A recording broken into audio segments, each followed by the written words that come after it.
कर पूरे बिहार में अपने संगठन का विस्तार कर चुकी है और हमने पूरे बिहार में इलेक्शन लड़ने का फैसला किया है।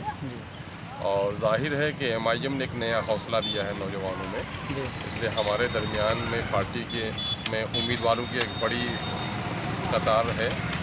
लेकिन मैं आपको यकीन दिलाता हूं कि MIM के जितने भी कारिंदे हैं वो वसूल के पाबंद हैं, अपने कायद के हुक्म की तामील करने में सबसे आगे हैं। ईसार और कुर्बानी के बगैर मामला आगे नहीं बढ़ सकता। हमारे दरमियान में से कोई एक उम्मीदवार होगा और यकीनन है कि हमारे सफ़ों में कोई बगावत नहीं करेगा, बल्कि जो हमारा उम्मीदवार होगा, बाकी जो उम्मीदवार हमारे बने हुए हैं सब कोई उसके एक दोस्त की हैसियत से उसके लिए काम करेगा। अच्छा सर, क्योंकि पार्टी जमात की लड़ाई लड़ रही है, फ़र्द की लड़ाई नहीं लड़ रही है। और जब तक कमज़ोर तबकात के, अक़लियतों के, दलितों के, जमात की ताकत खड़ी नहीं होगी, तब तक इनके मसाइल हल नहीं। सर, किशनगंज सांसद डॉक्टर जावेद आज़ाद लगातार जो है बीजेपी की बी टीम क्या करके लगातार वो प्रहार कर रही है। आप क्या देखिए, हम लोगों को किसी सर्टिफिकेट देने की ज़रूरत नहीं कि कौन क्या कुछ कहता है।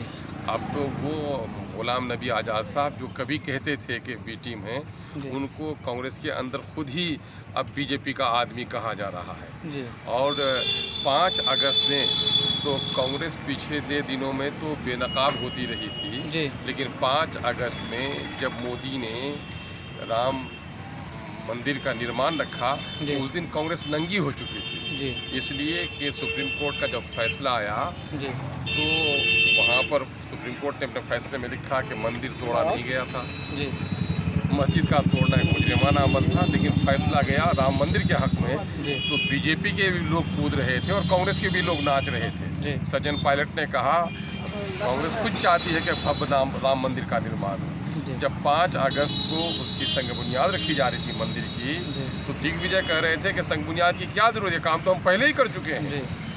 ये भाजपा के लोग ईंट और पत्थर से राम मंदिर की दीवार की तामीर कर रहे हैं, लेकिन कांग्रेस के लीडर कमलनाथ ने तो चांदी की ईंटें वहाँ पर भेजी हैं। कांग्रेस के चाहे राहुल हों, चाहे उनकी बहन प्रियंका हों, ये दोनों मिलकर कहती हैं कि मेरे पिताजी के सपनों को साकार का वक्त आ गया। तो कांग्रेस और बीजेपी, बल्कि लोग कहते हैं कि कांग्रेस ही जननी है बीजेपी की, उसी के नापाक आगोश से उसका जन्म हुआ है।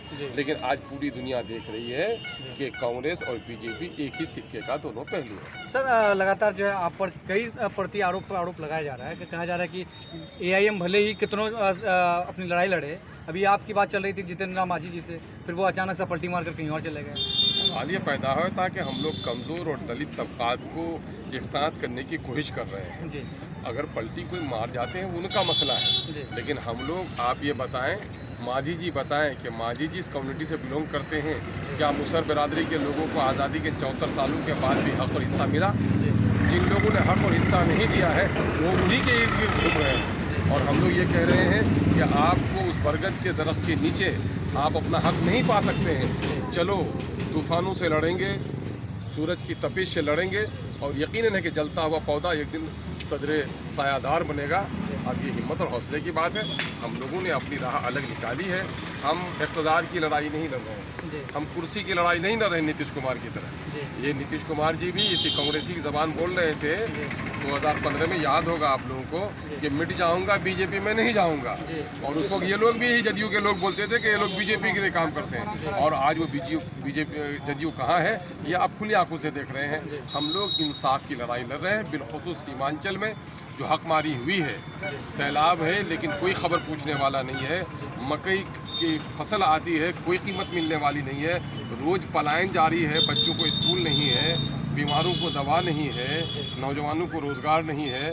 और यही हालत बिहार के दलित समुदाय का भी है। हम तमाम सर, क्या गारंटी है कि आप अगर मान लिया आप पार्टी यहाँ पे काफ़ी लंबे अरसे पर जीत कर दर्ज करती है, तो क्या गारंटी है कि आप भी बेहतर काम करेंगे या फिर उनके तरह ही कर लेंगे? इंसान शराफत और रिजालत की कोई सींग नहीं निकलती। इंसान के पिछले दिनों के आचरण से किसी को शरीफ कहा जाता है और उनके आचरण से उनको रजील कहा जाता है। ये काला कलोटा इंसान चाल चलन अच्छा हो तो शरीफ कहलाता है। ये गोरा इंसान चाल चलन उसकी ख़राब हो तो कमीना कहलाता है। तो आदमी के उनके पुराने आमाल से ही दर्शाता है कि बीजेपी के लोग काले लोग हैं। बीजेपी के लोग काले लोग नहीं हैं। मैंने तुम्हें तमसील दी, मिसालों को समझिए। सवाल ये पैदा होता है कि आपके हिसाब से तो लगता है यही जनाब बैरिस्टर असदुद्दीन अवैसी साहब, इनके वालिद बुजुर्गवार की सियासत देख लो। इन लोगों ने इब्नुल वक्ती की सियासत नहीं की, आवाम के हित की हमेशा लड़ाई लड़ी है। कुर्सी इक़्तिदार के लिए या वजारत की कुर्सी को लात मारी है। जनता के समस्याओं को समाधान करने के लिए हमेशा अपने मफाद की कुर्बानी दी है। तलाक बिल की पेशी हो, बाबरी मस्जिद के फैसले हो, या कहीं पर भी मॉब लिंचिंग हो, अगर कोई मजलूम के खिलाफ आवाज़ उठाता है तो उसका नाम बैरिस्टर असदुद्दीन अवैसी है। यही वजह है कि नौजवानों का तूफ़ान जो आज खड़ा हुआ है बैरिस्टर साहब की हक गोई की बुनियाद पर हुआ है। मजलूमों की बस्ती में ये जो हक और इंसाफ का चिराग टिमटिमा रहा था, अब बड़ा रोशन होकर जलने लगा है। नौजवान ही नहीं, जो बूढ़े बेचारे कल तक गुमराह थे, वो भी आज MIM के साथ आ रहे हैं। सर, सीमांचल के सिलसिले पर चुनाव लड़ रहे हैं आप? हाँ, यकीन।